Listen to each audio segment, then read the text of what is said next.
Hola mundo, este es su amigo y hermano Rami Pérez para presentarles reflexiones bíblicas. Arrancamos la semana en este lunes y pues tenemos algo muy especial para esta semana. Vamos a hablar de la historia de la iglesia, de los comienzos de la iglesia, cómo se forma la auténtica iglesia de Cristo Jesús.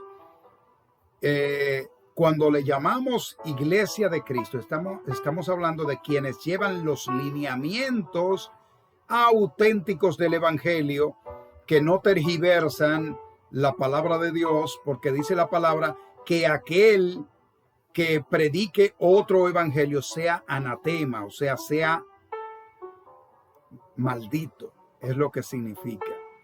O sea, pero vamos a comenzar en esta semana hablando de la historia de la iglesia.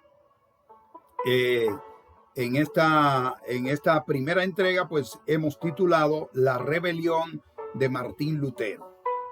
Bien, entonces es preciso que ustedes sepan un poquito de historia por allá por el siglo XVI, allá 1514, 17 por ahí. Martín Lutero, que era un fraile franciscano, se rebeló. Y tenemos parte de la historia en todo el trayecto de la semana de lo que ha sido esto. Pero antes queremos pedirle que le dé manita arriba, dele a like, dele me gusta, comparta esta transmisión, envíesela a todo amigo, familiar, a quien sea. Y si usted tiene un enemigo, que no debe tenerse ningún enemigo, perdónelo, pídale perdón y hágalo de la mejor manera, enviándole esta transmisión de reflexiones bíblicas, para que sepa que toda criatura debe de estar a los pies de Cristo. Entonces vamos a leer nuestra porción bíblica de hoy y luego vamos a desglosar lo que el Señor nos dé de acuerdo a lo que el Espíritu Santo nos permita hacer. Leemos entonces en Efesios, en el capítulo 2, versículo 17, versículo, este es el libro de Efesios, en el capítulo 2, versículo 8 y 9. Ponga mucha atención, que entonces desglosaremos lo que queremos decir. Dice aquí: porque por gracia sois salvos, no por medio de la fe, y esto no de vosotros, pues es don de Dios, no por obras, para que nadie se gloríe. Repetimos: porque por gracia sois salvos por medio de la fe, y esto no de vosotros, pues es don de Dios, no por obras, para que nadie se gloríe. No obstante, dice la palabra también más adelante que la fe sin obra es muerta. Porque si usted dice tener fe, creer en Dios, y Él te dice que ame a tu prójimo como a ti mismo, y tú no haces nada por tu prójimo, entonces, ¿cuál es tu fe? Pero eso es arena de otro costal, o sea, programa. Estamos basándonos hoy en nuestros estudios en la historia de la iglesia. En 1500, por los años 1514, fue revelándose Martín Lutero, un fraile franciscano que era de Gutenberg, Alemania, y aquel pues veía como la iglesia católica, vamos a hablar con pelos y señales, porque esto es historia y deben conocerlo. Los hermanos católicos, les pido excusas y no quiero que se me ofendan, pero esto es la historia y está ahí.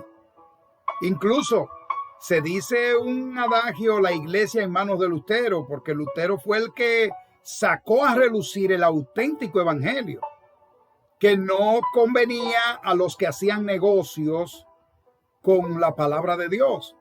Fíjese que había lo que se llama un indulto, por cuanto si usted se decía que había un purgatorio, eso es inexistente, la palabra no habla de eso. Pero ellos se lo inventaron entre tantos dogmas y costumbres que se inventaron en el catolicismo.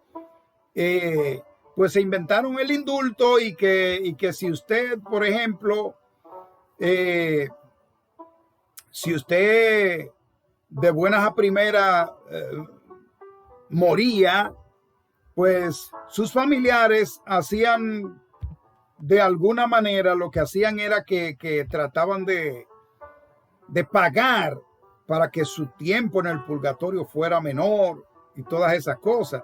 Fíjense que una de las cosas que yo veo como más tontas, por no llamarla de otra manera, es que usted tenga que ir donde un hombre a confesarle sus pecados.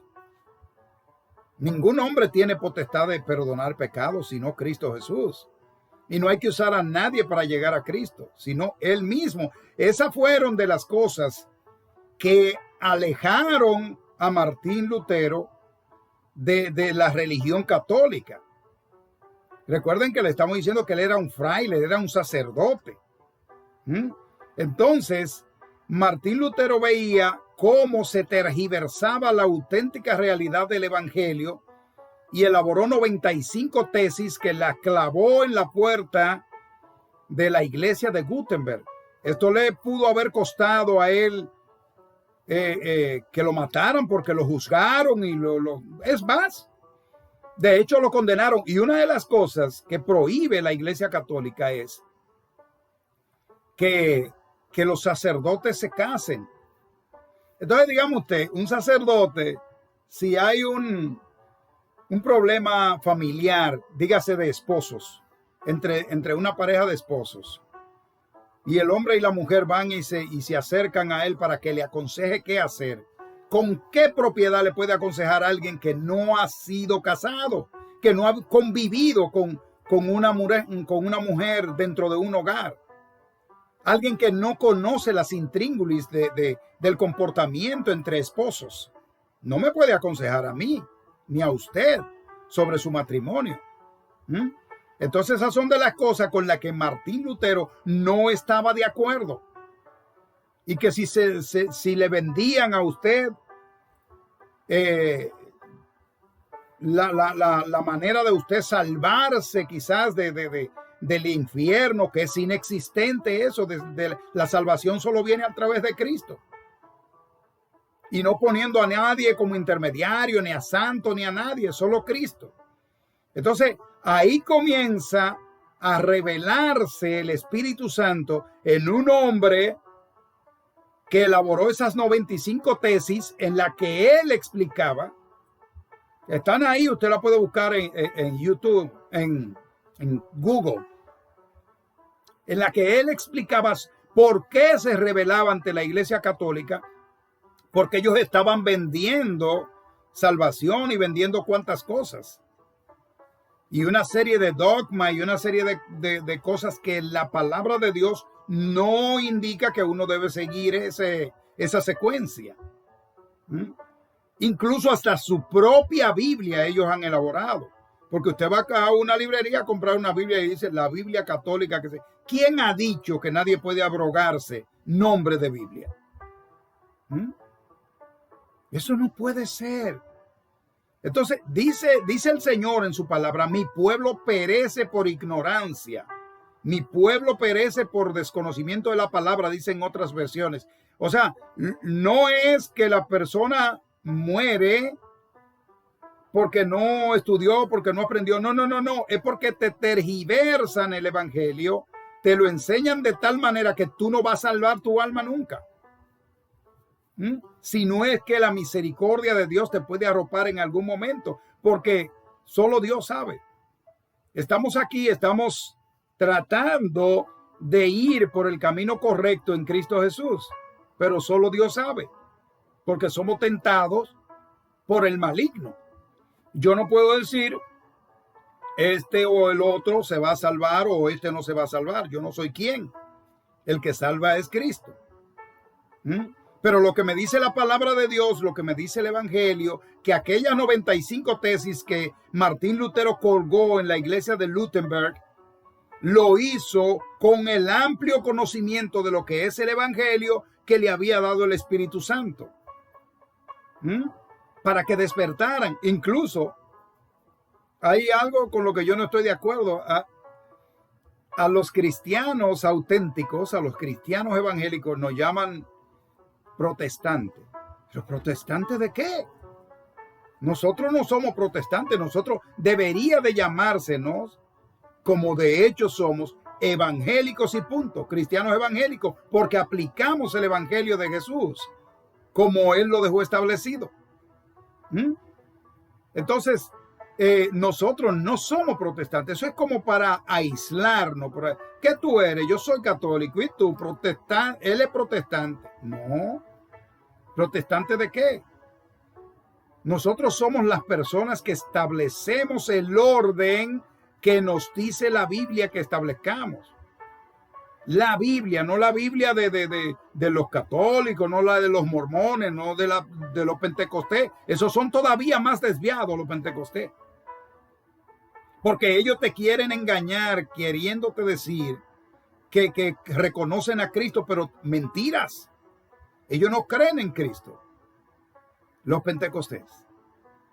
Los testigos de Jehová. El testigo de Jehová dice que no, que Cristo es un hombre, ¿verdad? Ellos hablan de Cristo como que es un ser, bueno, privilegiado y toda esa cosa, que como somos hijos de Dios, Él es hijo de Dios, pero ellos no creen en Cristo como el Mesías, como el Salvador.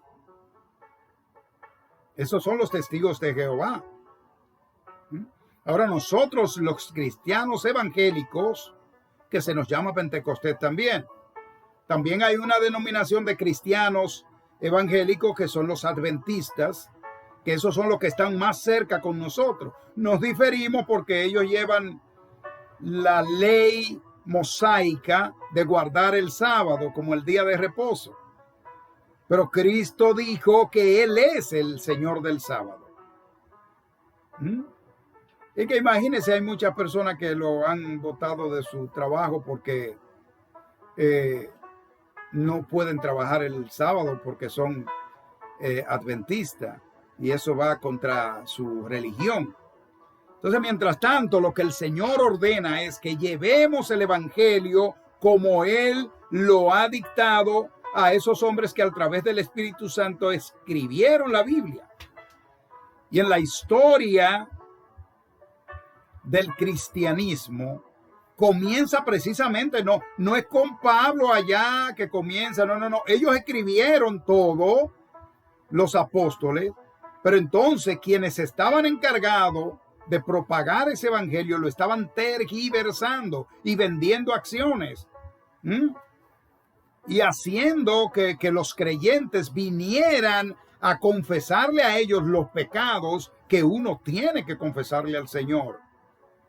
El único que debe saber mis pecados, yo tengo mi esposa y ni mi esposa, ni mis hijas, ni mis hijos, nadie tiene que saber mis pecados, sino el Señor, porque el único que perdona pecado es Él. Dice la palabra que la salvación es individual, lo que significa que no porque usted va, porque yo fui católico durante muchísimos años. El 90% de los que hemos venido al Evangelio de Cristo del mundo fuimos católicos. Entonces uno iba y se arrodillaba y comenzaba a decirle al sacerdote cuántas diabluras uno cometió y él lo único que hacía era: te absuelvo en el nombre del Padre, el Hijo y del Espíritu Santo. ¿Quién dijo que usted tiene potestad para absorber los pecados de nadie? Solo Cristo Jesús. Entonces usted se pone, mire, los cristianos tenemos que estar haciendo malabares para nosotros poder tener una congregación y que se pueda mantener una congregación limpia, bien organizadita, todas esas cosas, poniendo de nuestros, como dice la palabra, de nuestras entradas económicas, así ofrendas como diezmos. No como tergiversan mucho, que dicen que los pastores se cogen el dinero, que no, yo no creo que eso sea así. Puede aparecer uno que otro, pero el 95% de las congregaciones cristianas pertenecen a un concilio, por ende, ningún pastor tiene la administración del dinero. Si no hay una administración para eso y el concilio obtiene una parte para mantener el concilio, y al pastor se le paga un sueldo. En nuestra congregación el pastor recibe un sueldo, el pastor no le pone la mano a un centavo de lo que entra allí.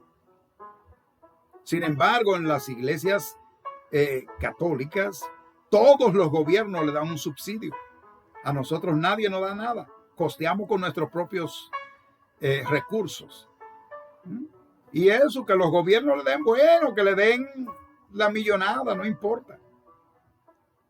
Nosotros nos conformamos con que Cristo nos dé su gracia. Porque con la gracia de Cristo tenemos. Y es lo que le ofrecemos hoy en esta primera entrega de la historia de la iglesia cristiana. Así es que le ofrecemos a ese Cristo por el que usted no tiene que pagar para que sea transformado y tenga vida eterna. ¿Alguien quiere recibir a Cristo como su Salvador? Pues se repita conmigo: Señor, vengo a tus pies, lleno de pecado, lleno de iniquidad. Límpiame, Señor, transfórmame. Inscribe mi nombre en el libro de la vida, y yo te prometo que estaré a tus pies, dándote honor, gloria y honra por toda la eternidad. En el nombre de Jesús. Amén y amén. Si usted hizo esta confesión de fe conmigo, le felicito. Ya usted está en el redil camino a la eternidad que es en Cristo Jesús. Consiga una congregación cristiana. Hable con el pastor, dígale que usted recibió a Cristo como su Salvador. Él le acogerá, le darán clases bíblicas. Entonces usted luego será bautizado y estará listo para llevar palabra del Altísimo a toda criatura. En lo que eso ocurre, lea la Biblia, desde Génesis hasta Apocalipsis. Y no se olvide de pedirle al Espíritu Santo que le dé entendimiento. Y Él lo hará. Mientras tanto, eso ocurre. Si usted no tiene la Biblia en físico, bájela en su dispositivo móvil, que es totalmente gratis. Esto ha sido todo por este lunes. Su amigo y hermano Rami Pérez les dice que el Dios Altísimo les bendiga rica y abundantemente. Shalom. Shalom.